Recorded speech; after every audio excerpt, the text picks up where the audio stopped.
Arthur Rowe liked to say that the hand-painted sign at the gate, "Miniature Railway, open Sundays and bank holidays," was small only because they had run out of plyboard, not ambition. The railway loops for barely 100 metres beneath tamarisk branches on the cliff above a Cornish cove, but each of the 5 volunteers who ran it swore you could ride twice around before remembering you were an adult. They were all pensioners, long release from clocks and supervisors, yet none of them would have traded their loose-fitting overalls for any cruise ship in the world. On the morning the mystery began, a lark was singing above the gorse, and Gwen Prothero was down on her knees beside a stretch of track, looking for the source of a persistent click in the left-hand points. Her arthritic fingers probed ballast as fine as cat litter, and instead of a rogue nut, she found something that looked absurdly delicate. A 3-centimetre brass key, no bigger than the gear in a watch, its bow engraved with 3 letters, "Spee Sick." "Arthur," she called, rising stiffly, "come make sense of this doodad." Arthur lumbered over, spectacles fogging with steam from the tea he perpetually forgot he was holding. Behind him came Mabel Chew, lately of the County Library Service, Sid Flatman, retired horologist, and Trevor Hocking, once detective sergeant with Devon and Cornwall Police, and eternally unwilling to admit the word retired applied to him. Arthur rolled the key between finger and thumb, then passed it to Sid, who squinted.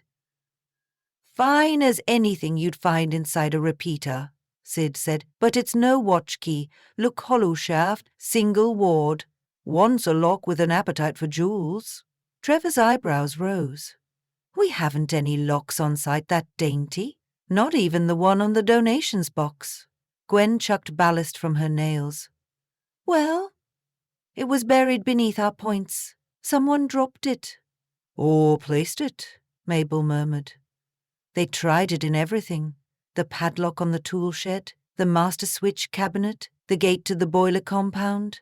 Each rejection made the key feel lighter, and the 5 of them more curious. Trevor pocketed it, promising, "I'll take it home, run a magnifier over those initials."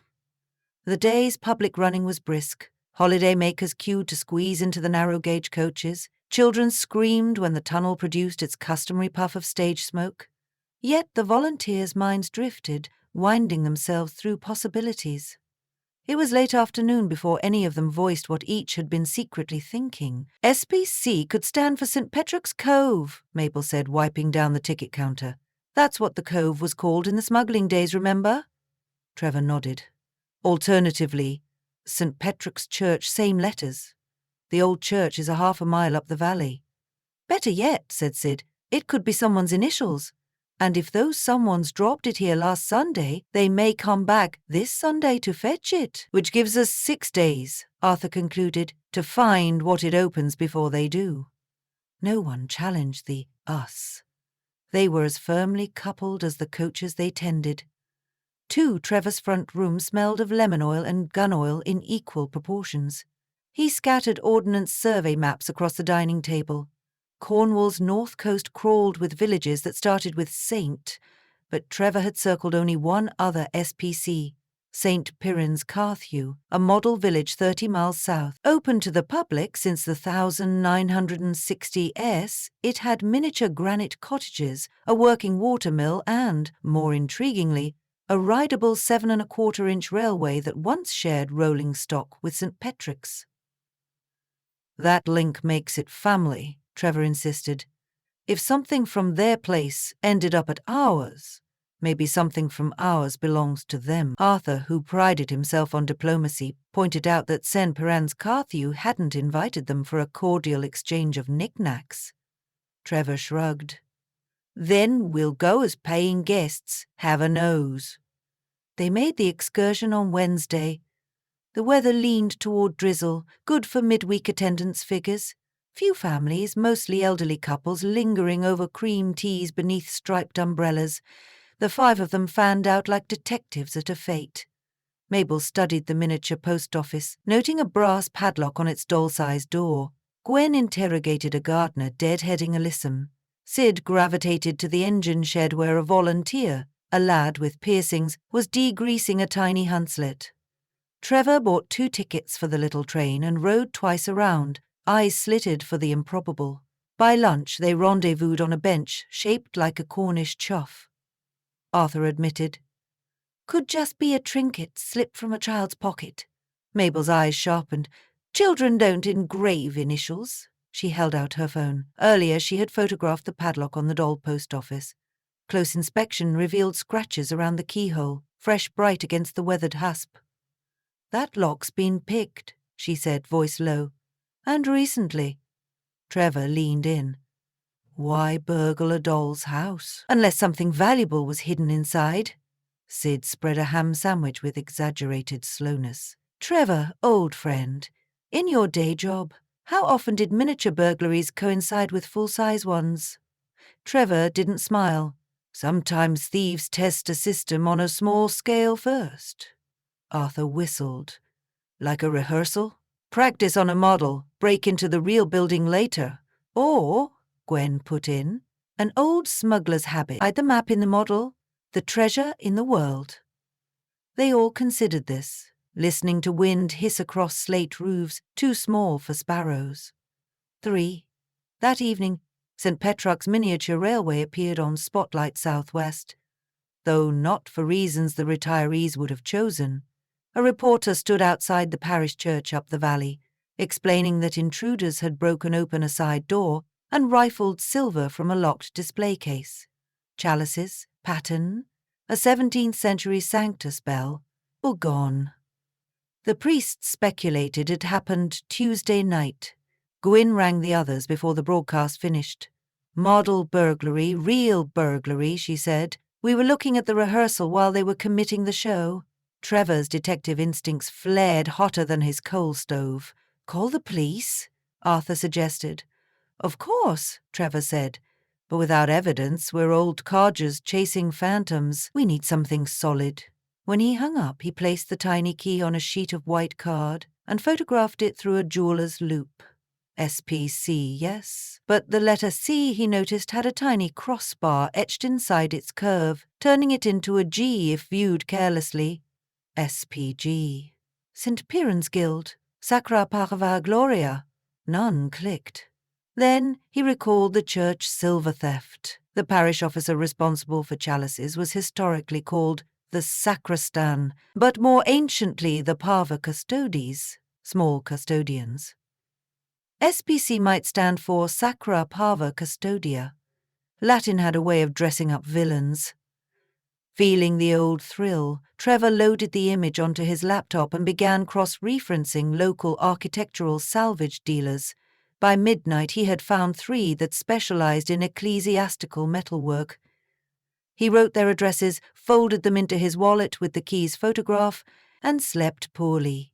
For next morning brought rain that sounded like marbles on the bungalow's skylight. Trevor donned waterproofs and called on Arthur, who climbed into the passenger seat reluctantly. "Shouldn't we fetch the others?" "Not yet," Trevor said. "Sid's lumbago, Mabel's bronchial cough. This slog's no place for them, and Gwen's got that cataract appointment. We 2 will reconnoitre." They drove east, winding through lanes aromatic with wet bracken. The first dealer, a warehouse near Bodmin, greeted them with coffee and bewilderment. He had bought nothing matching Trevor's description. The second, a quayside antique shop in Fowey, proved closed for refurbishment, windows papered over. The third lay near Liskeard, in a barn whose gravel drive was patrolled by geese more aggressive than Copper's dogs. There, under a tarpaulin, Trevor found a tray of silverware bearing the faint inscription, St. Patrick's Church. The dealer, a tall woman in fisherman's sweater, claimed she'd purchased the lot from a private clearance 2 nights ago. Arthur photographed the pieces, including cup bottoms where acid had erased hallmarks. They drove away as discreetly as possible and pulled into a lay-by thick with hogweed. Trevor phoned a sergeant he still knew at Cambourne Station. Within half an hour, police were en route to the barn with a warrant, and Trevor was invited to supply a statement at his convenience. Arthur exhaled. "We've done our bit." "Not yet," Trevor said, gaze fixed through the windscreen. Stolen silver's handled, but who stole it? I doubt that dealer wielded a crowbar herself. I want the burglars. Arthur's expression hardened in a way his friends rarely saw. Then we need bait. 5 Saturday dawned clear, the sky polished by overnight gales. St. Petrock's miniature railway opened at 10, and by 10:30 Trevor had stationed himself near the ticket booth, holding an A4 poster Mabel had printed. Found tiny brass key. Enquire with description. The poster hung beside the timetable, where any returning thief would spot it. Wordless, Trevor watched the faces that paused to read. Most smiled, amused. Children asked parents if it was from a fairy's door. One young man in a grey hoodie read it and moved on quickly. Trevor memorized his gait. At noon, Arthur took ticket duty, and Trevor drifted to the tunnel mouth where Gwen tended foxgloves. Sid raked gravel near the points where the key had been found, his manner casual yet stage-managed. The 5 retirees kept subtle watch, a choreography learnt from a lifetime of village committees and chapel fetes. Mid-afternoon, Trevor's hoodie-wearer returned. He bought no tickets, simply wandered, phone to ear, feigning conversation while eyes flicked about. He was slim, mid-20s, hair shaved to the bone. Trevor recognized the vigilance of someone scoping a scene. The young man approached the garden bench where the poster flapped. He photographed it, then slipped through a gap in the hedge bordering the footpath to the cove. Trevor counted 30 seconds, then followed, signaling Arthur with a raised eyebrow. The path descended toward wave-polished boulders. Hoodie paused beneath hawthorn, tapping his phone. Trevor halted out of sight, heart tripping faster than any miniature engine. The tide was retreating, bearing caves once used by wreckers. Hoodie ambled toward one cave whose mouth was partially hidden by thrift. Trevor turned back up the path, nearly colliding with Arthur, Gwen, and Sid, summoned by Mabel's urgent text. "He's our man," Trevor whispered, Billy signaling someone to fetch the key. "How?" Gwyn asked. "By demonstrating it's still here and unclaimed." A second figure appeared at the cliff top. Piercings, grease-stained boiler suit. The volunteer from St. Piran's Carthew. He trotted down, exchanging quick words with Hoodie. Then together they vanished into the cave. Gwyn's eyes gleamed. Smugglers' caves. How poetically Cornish. Trevor produced a torch from his jacket. "We'll give them a minute to get comfortable, then we snoop." Sid coughed. "And if they're armed?" Trevor patted his pocket. "I've a phone, and I'm still licensed to make a citizen's arrest, arthritic though I be." Arthur grinned. "The railway pensioner militia rides again." 6. The cave smelled of saltweed and paraffin. Deeper in, modernity intruded. A folding table, 2 camping lanterns, a laptop powered by a leisure battery, and several canvas tool bags. The 2 young men were kneeling over a wooden chest no larger than a toy box. The lid had a brass escutcheon whose hole could have swallowed a 3-centimeter key perfectly. Hoodie swore. "I told you it was here." "Poster proves it." Grease-Piercing shook his head. "But not where. We've wasted days hunting every blidding cabinet." Trevor stepped from the shadows. "Afternoon, lads.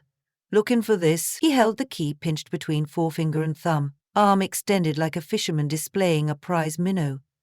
Both burglars sprang up. Hoodie reached behind his back. Trevor froze, expecting a knife, but he produced only a metal pry bar. Arthur, bulkier than any of them, blocked the exit. Gwyn lifted her phone, camera light blazing. "Smile," she said. "Evidence." Grease-Piercings lunged. Sid, surprisingly nimble, swung a length of track iron he'd grabbed outside, catching the man's shin. The pry bar clanked against rock as Hoodie charged Trevor. Old instinct guided the detective's sidestep. Hoodie crashed past, slipped on seaweed and slammed into the cave wall, gasping. For a moment the scene stilled except for surf sucking at pebbles outside. Trevor breathed evenly. "Now we all relax until the police arrived. They're on their way. My message went out the moment I followed you." Grease-Piercings clutched his bruised shin. "We were only taking what's ours." "Ours?" Mabel echoed, appearing with the constable from the village. She had run to summon him. The church silver's yours? The treasure, the pierced man spat. Silver's just financing the hunt. Trevor frowned. Explain? Under threat of the constable's cuffs, they explained. Months earlier, while volunteering at St. Pierin's Carth, Grease Piercing's a mechanical engineering graduate named Denny had discovered a parchment sealed behind a model cottage's chimney. It contained directions to the true trove of St. Petroc, reputed booty hidden by 18th-century wreckers. The parchment mentioned a small key needed to open Ye Coffer of Prime. Denny suspected the miniature railways, descendants of model makers, held related clues. He enlisted a friend, Hoodie, real name Callum, to finance the search. They burgled St. Petroc's church, selling silver to pay debts accrued by endless drives, campsite fees, bribes. But the key eluded them, until Callum dropped it near the points last Sunday. Denny glared at Trevor. It belongs to the finders, Lord Treasure Trove. It belongs, Trevor said coolly, to the Crown until properly declared, and the silver belongs back in the church. Gwen eyed the wooden chest. And that? Arthur lifted the lid. Inside lay a lump of corroded metal, roughly orb-shaped, plus a vellum roll wrapped in oilcloth. Sid peeled it open. A letter signed by one Captain Enoch Dyer, dated 1784, confessing that the great treasure was a sham meant to lure investors into a wrecking scheme. The lump, once gilded, had been ballast in St. Petroc's bell tower. Signal bit, but worthless. Trevor chuckled without humour. Congratulations, gentlemen. You stole chalices and desecrated history for a lump of scrap and a pirate's prank. Denny sagged. Callum cursed. The constable snapped on cuffs. 7 St. Petroc's church silver was recovered the same evening from the Liskeard barn, now under police seal. The press loved the tale. Pensioner sleuths foil miniature railway raiders.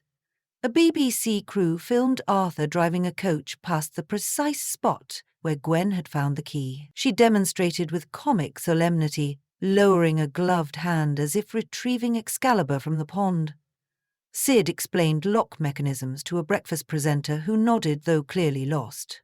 Mabel handled PR for both model railways, negotiating a truce that allowed St. Pierin's Carthew to send a goodwill delegation, minus Denny to share cake and humility. The wooden chest was presented to the church for exhibition, accompanied by a placard narrating its absurd history. Children loved it, tapping the hollow sphere with knuckles and gasping when told it wasn't gold at all. As for the key, Trevor mounted it in a small display case inside the ticket booth, beside a copy of the parchment and a photograph of the volunteers, each holding a replica chalice fashioned from chocolate foil. The caption read, "Sometimes the smallest keys open the biggest adventures." Late one September afternoon, after the last visitor had boarded the village bus, the 5 retirees shared a thermos of cocoa near the tunnel mouth. Gulls wheeled over a tide smoothing itself for night. Arthur clinked his mug against Trevor's. "Do you miss the force?" Trevor watched smoke coil from the engine, still ticking beside them. "Honestly, some days.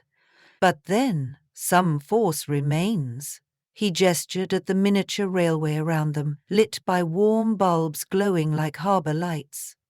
"Here," he said, "we're still on track." They drank to that, content beneath the whir of an electric loco brushing past, small things moving, as always, toward wider horizons.